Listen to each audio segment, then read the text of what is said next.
الحمد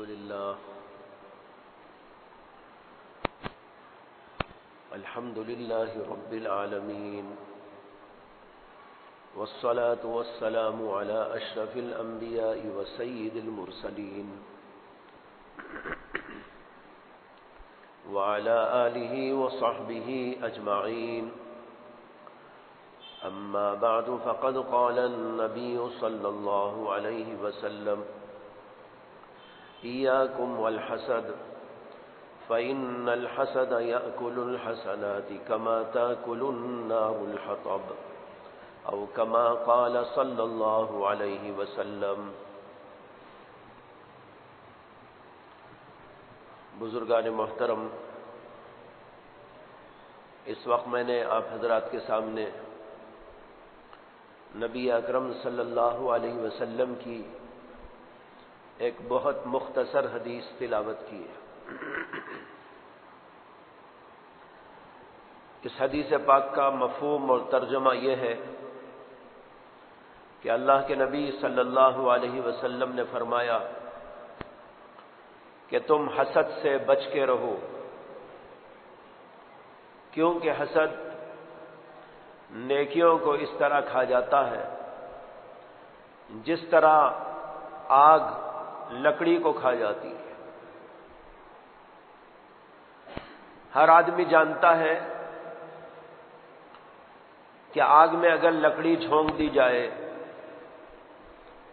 تو آگ لکڑی کو کھا کر راکھ کا ڈھیر بنا دیتی ہے. کچھ لمحوں تک وہ جلتی ہے، پھر اس کے بعد راکھ کا ڈھیر ہی ڈھیر نظر آتا ہے، لکڑی وہاں موجود ہی نہیں ہوتی. نبی اکرم صلی اللہ علیہ وسلم نے یہ مثال دی اور حسد کی مثال دی کہ حسد بھی لکڑیوں کی طرح نیکیوں کو کھا جاتا ہے.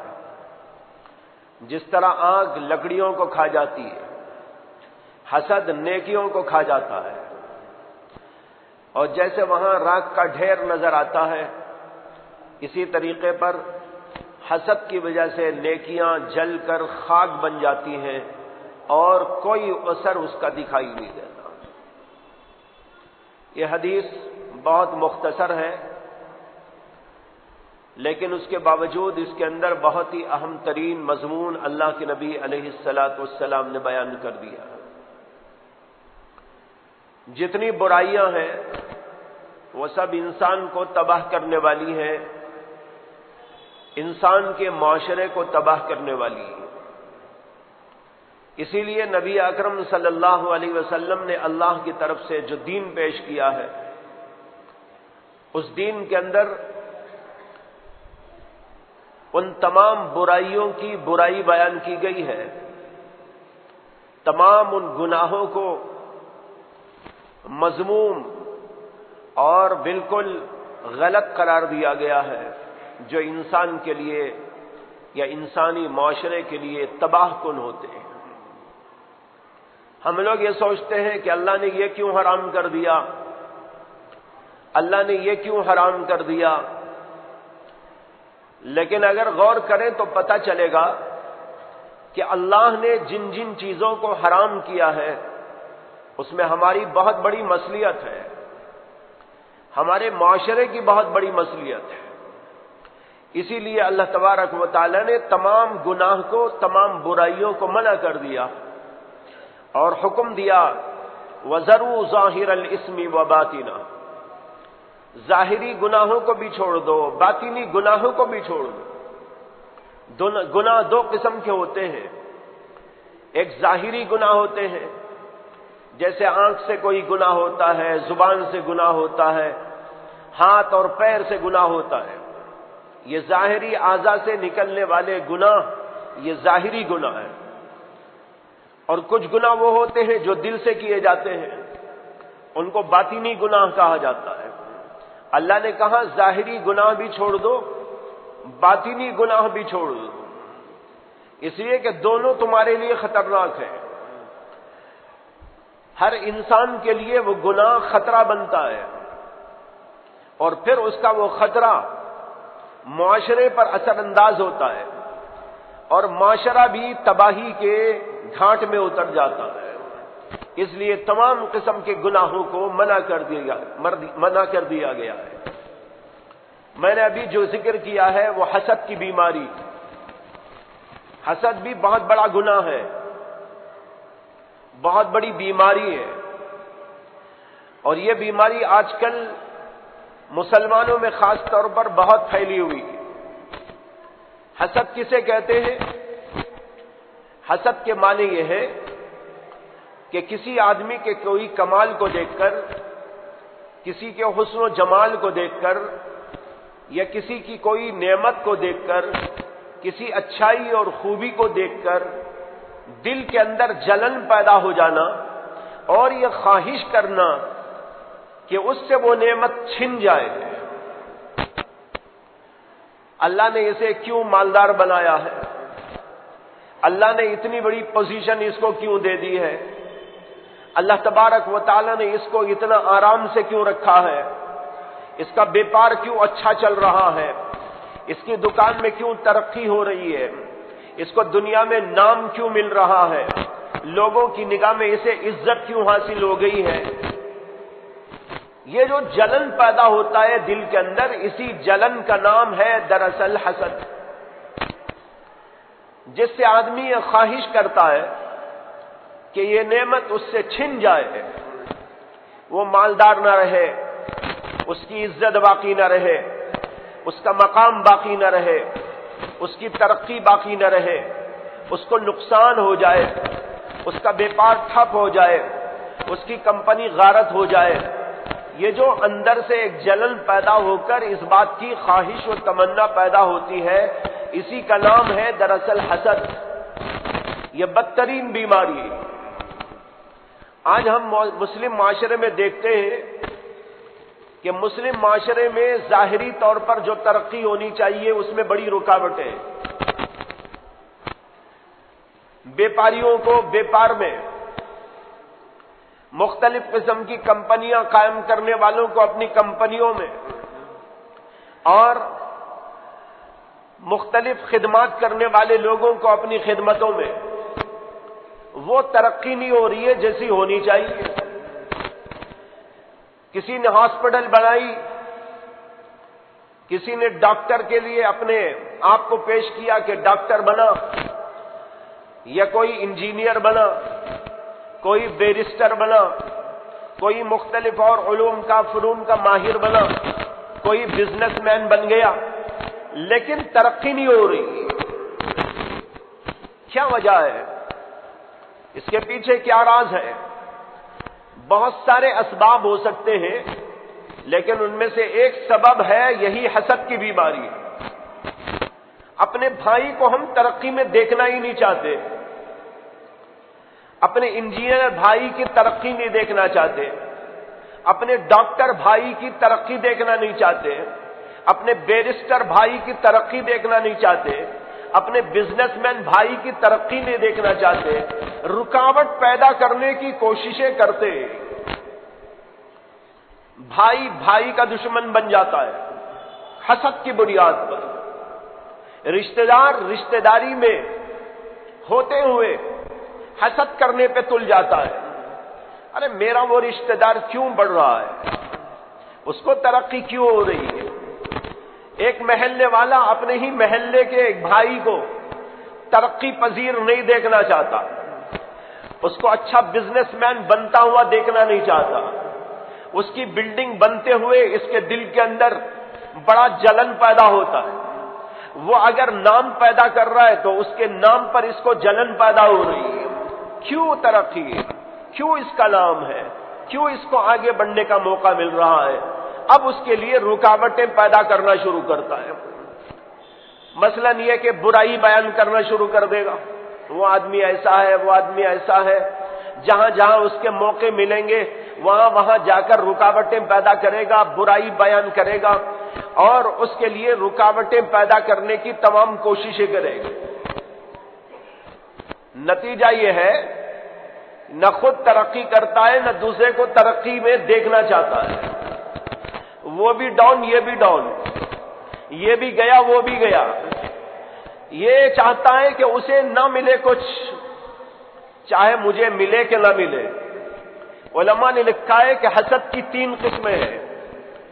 ایک حسد کی بیماری یہ ہے، ایک قسم اس کی یہ ہے کہ ایک آدمی کو ترقی میں دیکھ کر یہ خواہش کرنا کہ وہ جس ترقی میں ہے، اسے جو نعمت ملی ہے وہ نعمت اس سے چھن جائے اور وہ مجھے مل جائے۔ ایک تو یہ ہے۔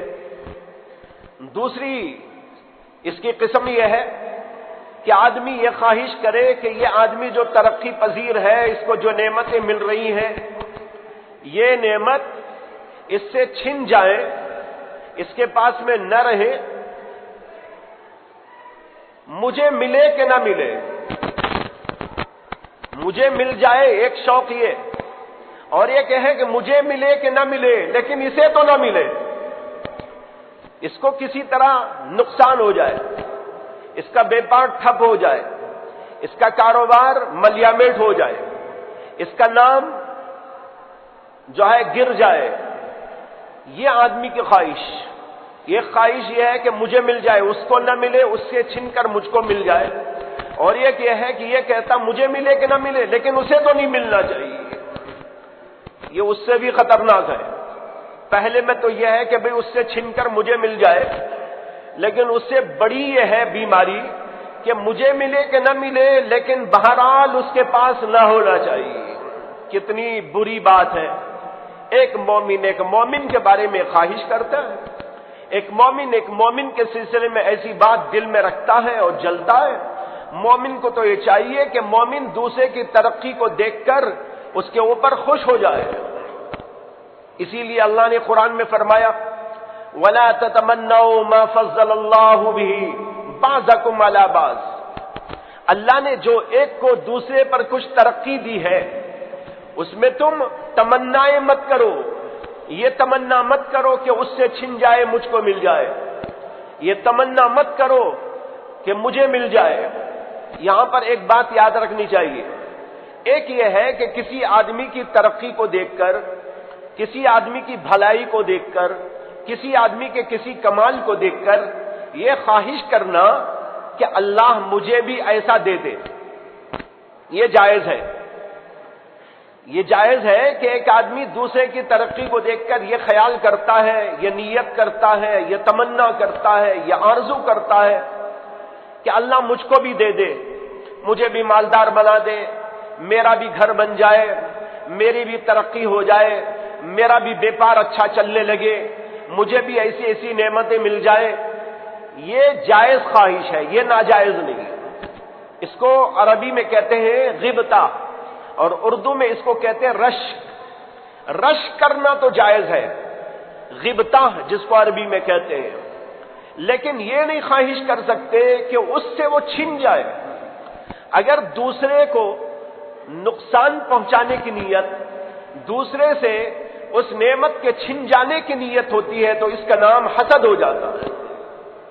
یہی فرق ہے رشک میں اور حسد کرنے میں۔ حسد کرنے والا یہ خواہش کرتا ہے کہ وہ نعمت اس سے چھن جائے اور مجھے مل جائے، اور دوسرا یہ کہ اس سے چھن جائے چاہے مجھے بھی ملے کہ نہ ملے لیکن اس کی ترقی رک جائے۔ یہ حسد ہے، یہ حرام ہے، بالکل ناجائز ہے۔ اس سے تو انسان کی نیکیاں تباہ اور برباد ہو جاتی ہیں۔ لیکن آج معاشرے کے اندر یہ بیماری بہت پل رہی ہے، بہت آپس میں ایک دوسرے سے ناچاقیاں، عداوت، بغض، حسد، یہ سب چیزیں آ کر ایک دوسرے کے لیے رکاوٹ بن جاتی ہیں اور اپنی نیکیاں انسان غارت کر لیتا ہے۔ یہ کون سی عقل مندی کی بات ہے کہ آدمی اپنی نیکیاں برباد کر لے؟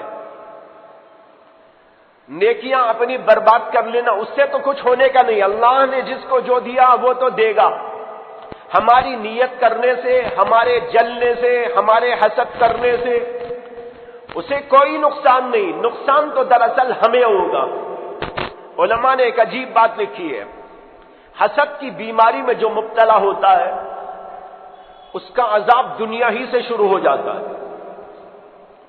یہ تو آخرت میں جانے کے بعد ہوگا جو ہوگا، لیکن حاسد کا حسد اس کو دنیا ہی میں جلاتا رہتا ہے۔ جب حسد کرتا ہے حسد کرنے والا تو خود جلتا ہے، دل میں اس کے جلن پیدا ہو جاتی ہے۔ یہ نقصان کس کو ہو رہا ہے؟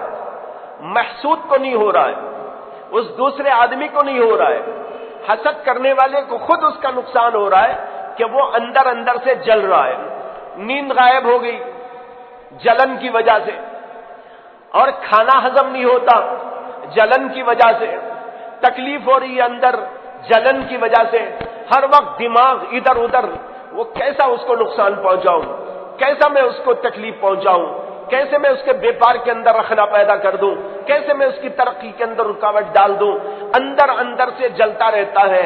اس جلنے کی وجہ سے یہی اس کو عذاب پیدا ہو گیا، یہی عذاب اس کا شروع ہو گیا۔ پھر آخرت میں جائے گا تو جہنم میں جلے گا، یہاں حسد میں جل رہا ہے اور وہاں جہنم میں جلنے کی نوبت آئے گی۔ اس لیے حسد کرنے والا بڑا بے وقوف آدمی ہے جو لوگوں پر حسد کرتا ہے۔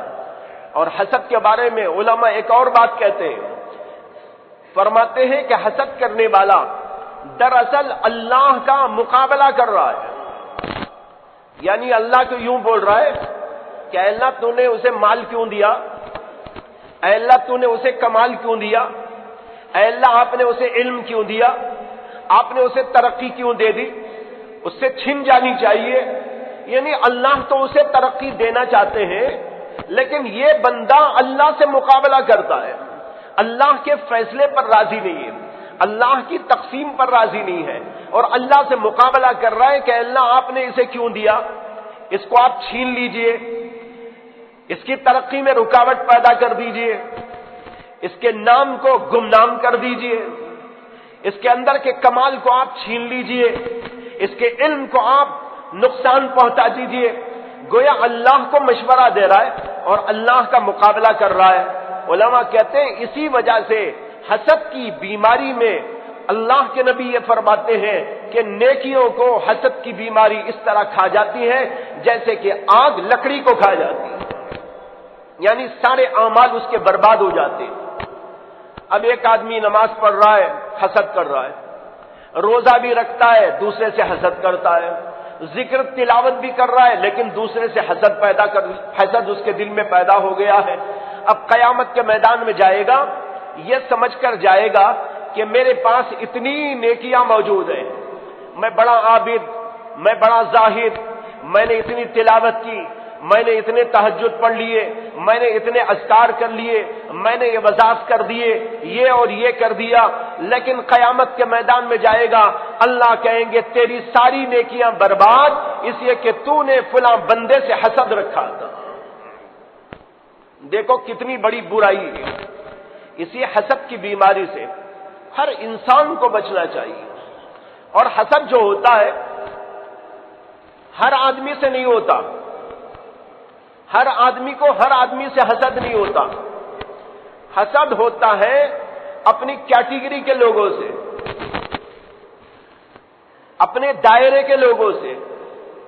مثال کے طور پر تاجر کو حسد ہوگا تاجروں سے، عالم کو حسد ہوگا عالموں سے، اور کسی ڈاکٹر کو حسد ہوگا ڈاکٹروں سے۔ اسی طریقے پر مختلف قسم کے لوگ ہیں، اس لیے کہ وہ جب دیکھتے ہیں نا کہ یہ میری لائن والا ہے یہ آگے بڑھ رہا ہے، حسد پیدا ہو گیا۔ تاجر کو تاجر سے حسد پیدا ہو گیا، ڈاکٹر کو ڈاکٹر سے حسد پیدا ہو گیا، انجینئر کو انجینئر سے حسد پیدا ہو گیا، ایک ہاسپٹل والوں کو ایک ہاسپٹل والوں سے حسد پیدا ہو گیا۔ یہ بہت بڑی سخت ترین بیماری ہے جس کی وجہ سے رکاوٹ پیدا ہو جاتی ہے، رکاوٹ پیدا ہو کر نہ یہ ترقی کرتا ہے نہ وہ ترقی کرتا ہے۔ اس لیے اسلام نے اس کو حرام قرار دے دیا، اس لیے کہ اس میں تمہارے لیے آخرت میں نقصان ہے اور تمہارے لیے دنیا میں بھی نقصان ہے، تمہارے معاشرے کو بھی اس میں نقصان پہنچتا ہے، تمہاری ترقیوں میں رکاوٹ پیدا ہو جاتی ہے۔ اب رکاوٹ کے بجائے تم ترقی یوں کرو ایک دوسرے کو ساتھ دو، ایک دوسرے کو آگے بڑھاؤ۔ جب انجینئر کو آگے بڑھائے گا، 2 مل کر، 4 مل کر، 10 مل کر، 50 مل کر ایک دوسرے کو ترقی دینے کی فکر کریں گے، ان کی اس ترقی کی وجہ سے پتہ نہیں کہاں سے کہاں تک پہنچ جائیں گے۔ ڈاکٹر کا تعاون کرے، ایک ہاسپٹل والے دوسرے ہاسپٹل والوں کا تعاون کریں، ایک بزنس مین دوسرے بزنس مین کو یہ سمجھے کہ یہ میرا معاون ہے، میں اس کو ساتھ میں لے کر اس کو بھی ترقی دوں۔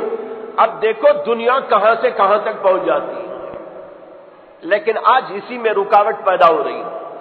ہر آدمی کی ترقی میں رکاوٹ، دشمنیوں کی وجہ سے، عداوت کی وجہ سے، کینے کپٹ کی وجہ سے، بغض کی وجہ سے ایک آدمی دوسرے آدمی کو چاہتا ہی نہیں ترقی دینا۔ اللہ ہماری دنیا بھی چاہتے ہیں، اللہ ہماری آخرت بھی بنانا چاہتے ہیں، اسی ایسے احکام دیتے ہیں جن احکام کی وجہ سے ہمیں دنیا کے اندر بھی بھلائی ملتی ہے، آخرت میں بھی بھلائی ملتی ہے۔ اور اگر اس کو نہیں مانتے تو پھر دنیا کے اندر بھی نقصان ہوتا ہے، آخرت کے اندر تو نقصان ہے ہی۔ اس لیے تمام کے تمام گناہ جتنے بھی انسان کرتا ہے وہ اس کے لیے دنیا کا بھی نقصان ہے، آخرت کا بھی نقصان ہے۔ مثال کے طور پر شراب، ایک آدمی شراب کا عادی ہو گیا، شراب پینے کا نقصان دنیا میں بھی ہے، آخرت میں جو ہوگا وہ تو ہوگا، لیکن دنیا کا نقصان اس کی طبیعت خراب، اس کا ہاضمہ خراب، اس کے پھیپھڑے خراب، مختلف قسم کی بیماریوں میں گرفتار۔ اسی لیے قرآن کریم کے اندر آتا ہے کہ اللہ نے فرمایا یسألونک عن الخمر والمیسر قل فیہما اسم کبیر ومنافع للناس واسمہما اکبر من نفعہما۔ اے نبی علیہ السلام، لوگ آپ سے سوال کرتے ہیں شراب کے بارے میں اور جوئے کے بارے میں، آپ کہہ دیجئے ان دونوں کے اندر بڑا گناہ ہے اور کچھ نفع بھی ہے، لیکن ان کا نفع، ان کے نفع سے ان کا گناہ بڑا ہوا ہے۔ نفع ہوگا تھوڑا، وہ نفع کیا؟ تھوڑی دیر کا نفع، تھوڑی دیر کے لیے آدمی سمجھ رہا ہے کہ میرے اندر کچھ بات آ گئی، مجھے کچھ جو ہے انشراح ہو گیا، لیکن پھر اس کے بعد جو اس کا نقصان پیدا ہوگا وہ نقصان ہمیشہ ہمیشہ کا ہوگا، اور اس کی دنیا بھی تاریک ہو جائے گی جیسے کہ اس کی آخرت تاریک ہو گئی۔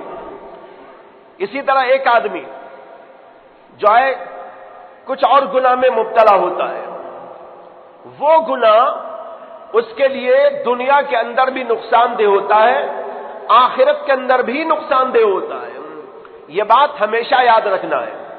حضرت حکیم الامت مولانا اشرف علی تھانوی رحمت اللہ علیہ، انہوں نے ایک چھوٹی سی کتاب لکھی، اس کا نام ہے جزاء الاعمال۔ اس کو ہر آدمی لے کے پڑھے، بہت اچھی کتاب ہے، بہت چھوٹی سی ہے۔ بعض علماء نے لکھا ہے کہ ان کی زندگی کی وہ پہلی کتاب ہے۔ اس چھوٹی سی کتاب میں انہوں نے یہ بتایا ہے جزاء الاعمال، اس کا ترجمہ ہے اعمال کی جزا، اعمال کا بدلہ۔ یہ اعمال کا بدلہ انسان کو دنیا میں بھی ملتا ہے، آخرت میں بھی ملتا ہے۔ بہت سے لوگ یہ سمجھتے ہیں کہ دنیا میں نقصان اس کا نہیں، دنیا میں بھی نقصان ہوتا ہے، آخرت میں بھی نقصان ہوتا ہے۔ آخرت کا نقصان تو طے شدہ ہے، لیکن اسی کے ساتھ ساتھ دنیا کے اندر بھی بے شمار نقصانات گناہ کی وجہ سے انسان کو ہوتے ہیں، چاہے ظاہری گناہ ہو چاہے باطنی گناہ ہو۔ اس لیے تمام قسم کے گناہوں سے انسان کو بچ کے رہنا چاہیے۔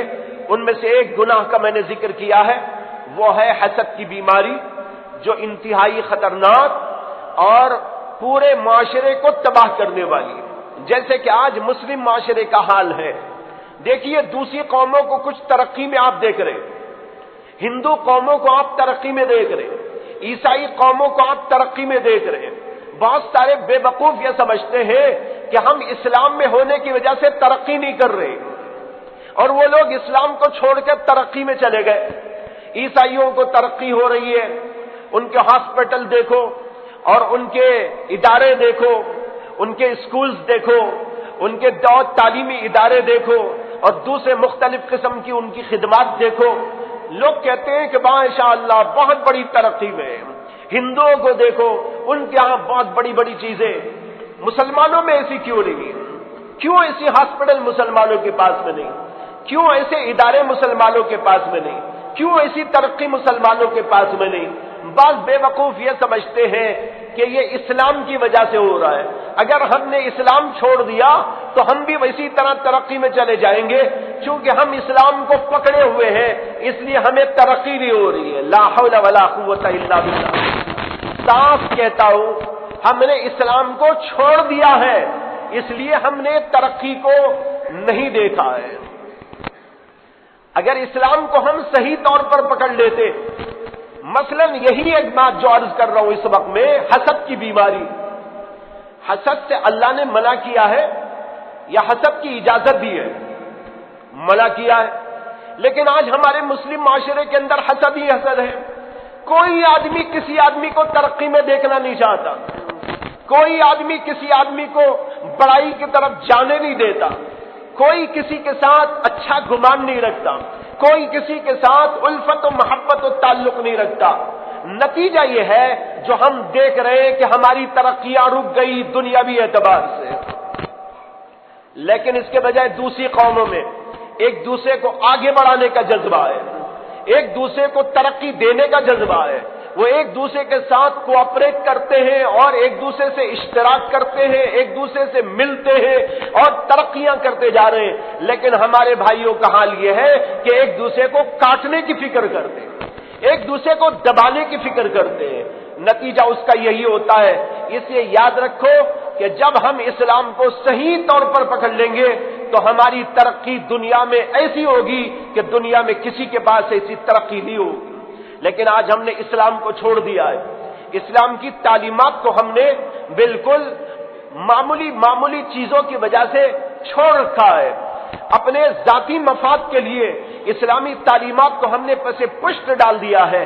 اس کا نتیجہ ہے جو آج یہ دیکھا جا رہا ہے۔ بہرحال اللہ سے دعا ہے کہ اللہ تبارک و تعالی مسلمانوں کو صحیح فہم عطا فرمائے، مسلمانوں کے اندر نیک جذبہ پیدا فرمائے۔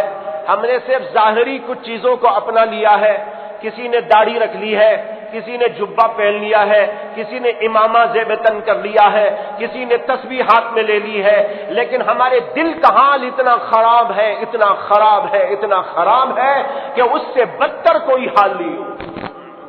جب دل پاک نہیں ہوگا، دل کی بیماریاں اور روگ ختم نہیں ہوگا، نہ کسی کا امامہ کام آئے گا، نہ کسی کا جھبا کام آئے گا، نہ کسی کی تسبیح کام آئے گی، نہ ظاہری طور پر عبادت کام آئے گی۔ بھائیو، سب سے پہلے تو یہ ہے کہ اپنے دلوں کی صفائی کیجیے، اپنے دلوں کو پاک و صاف بنائیے۔ ایک صحابی کا قصہ ہے، حدیث میں آتا ہے کہ اللہ کے نبی علیہ السلام ایک بار بیٹھے ہوئے تھے، حضرات صحابہ جمع تھے، اتنے میں اللہ کے نبی علیہ السلام نے فرمایا کہ ابھی ایک صاحب آنے والے ہیں، جس آدمی کو جنتی کو دیکھنا ہو ان کو دیکھ لے۔ اب سارے صحابہ دیکھنے لگے، ایک جنتی، اللہ کے نبی بشارت سو رہا ہے کہ ایک جنتی آنے والا ہے۔ اتنے میں ایک صحابی کو دیکھا کہ وہ آ رہے، ہاتھ میں ان کے لوٹا ہے اور ایک طرف انہوں نے بغل میں اپنے چپل دبائے ہوئے ہیں اور آئے اور ایک طرف کو بیٹھ گئے۔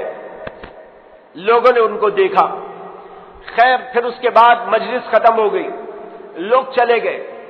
دوسرا دن ہوا، اللہ کے نبی علیہ السلام نے پھر وہی فرمایا کہ ابھی ایک صاحب آنے والے ہیں جن کو یہ شوق ہو کہ وہ جنتی کو دیکھے تو ان کو دیکھ لے۔ پھر دیکھا تو وہی صاحبی آئے اور پھر بیٹھ گئے۔ پھر تیسرا دن ہوا، تیسرے دن بھی یہی قصہ ہوا، اللہ کے نبی نے ایسے ہی فرمایا اور اتنے میں وہ صحابی آئے۔ تو ایک صاحب کو شوق ہوا کہ ان کے بارے میں ذرا جانکاری کرنا چاہیے کہ یہ کیا عمل ایسا کرتے ہیں کہ اللہ کے نبی نے ان کو دنیا ہی میں جنتی قرار دے دیا۔ جب مجلس برخاست ہوئی اور سب لوگ جانے لگے تو ایک صحابی ان کے پیچھے پیچھے گئے، سلام کیا، مصافحہ کیا اور جا کر کہنے لگے کہ جناب میرا ایک مسئلہ ہے کہ میرے باپ میں اور میرے میں ذرا سا کچھ نااتفاقی پیدا ہو گئی اور مجھے میرے باپ نے گھر سے نکال دیا ہے. اب مجھے رہنے کے لیے کوئی ٹھکانہ نہیں. اس لیے میری گزارش یہ ہے کہ 2-3 دن کے لیے آپ مجھے اپنے ساتھ میں رکھ لیجئے. انہوں نے کہا بہت اچھا، چلو اپنے گھر. تو ان کو اپنے ساتھ میں لے کر گئے. جانے کے بعد کھلایا پلایا اور پھر اس کے بعد جب رات ہوئی تو ان کے لیے بیڈ کا انتظام کیا، جو بھی اس زمانے کا تھا.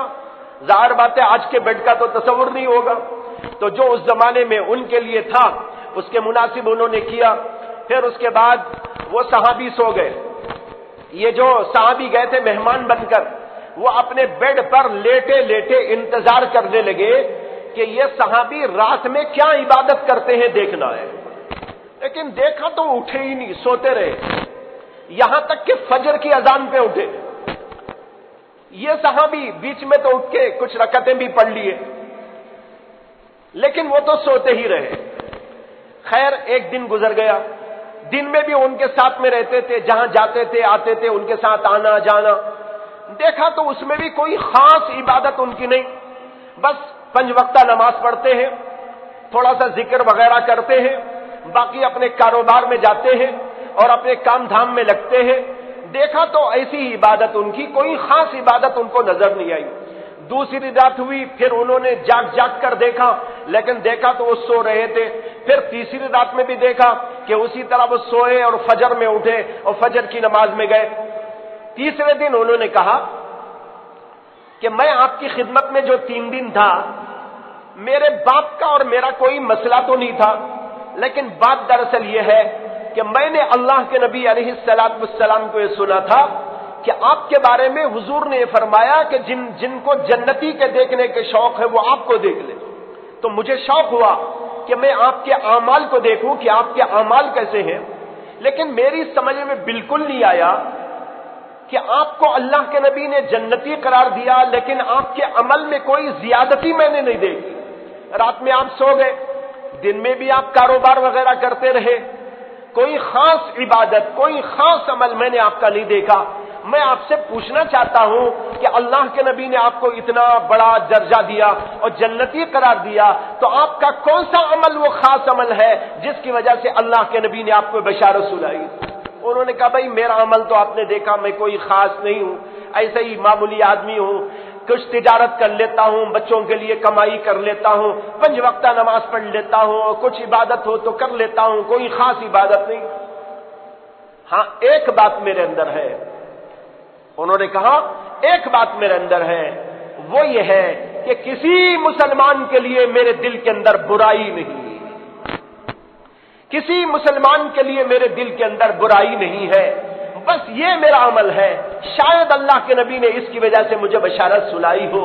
ان صحابی نے کہا ہاں ضرور یہی بات ہوگی. یہ مسلم شریف کی حدیث ہے. اس حدیث سے اندازہ ہوا کہ ایک مسلمان کا دل مسلمان کے لیے کتنا پاک اور کتنا صاف، حسد سے، کینے سے، بغض سے، عداوت سے ہونا چاہیے.